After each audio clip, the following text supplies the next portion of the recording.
কেননা গৌরের একই দেহে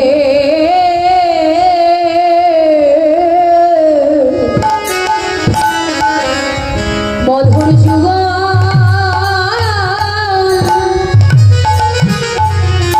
যুগল বিলাস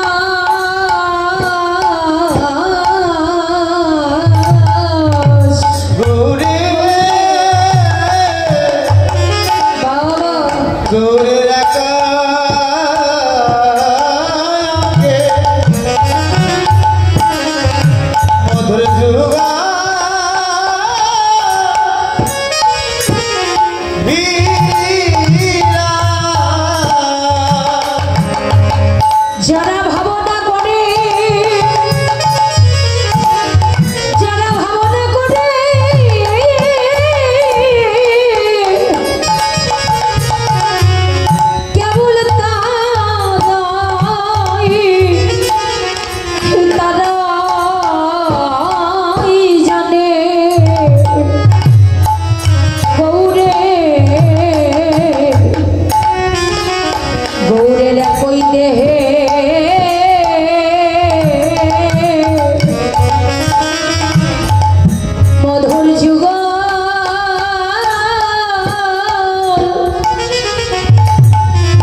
বুঝে বোঝে না রে।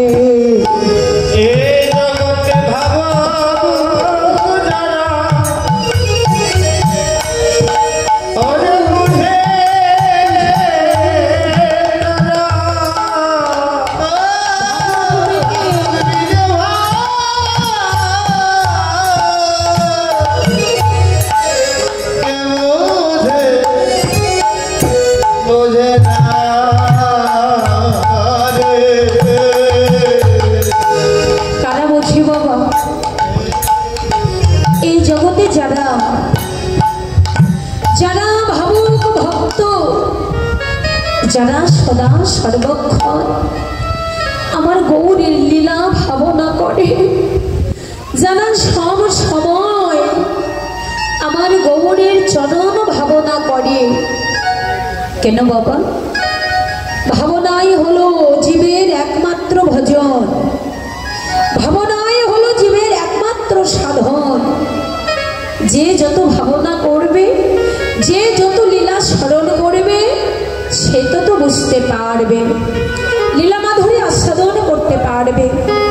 কেননা ঠাকুর নরোত্তম দাস মহাশয় বলেছে, সাধন স্মরণ লীলা ইহাতে না করো হেলা, কাই মনে করিও ভজন।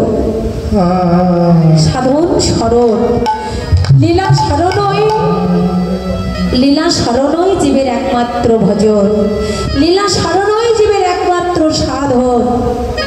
আপনি যখন যেখানে যেভাবেই থাকুন না কেন, মনে যদি সবসময় লীলা স্মরণ থাকেন, যদি সবসময় লীলা স্মরণে থাকেন, তাহলে আপনার ভজন হয়ে যাবে।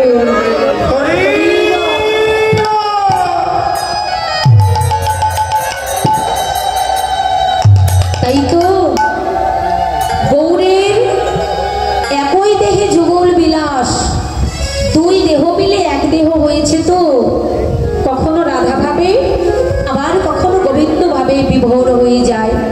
তাই তো গৌর আমার গোবিন্দ হয়ে ওই বৃন্দাবনের কথা মনে করে ভবলি শ্যাওলি বলে ডাকছে। তবে বৃন্দাবনে গোবিন্দ ডেকেছিলেন, তাই না মা? কেমন ভাবে ডেকেছিলেন? সিঙ্গা বেনু বাজিয়ে।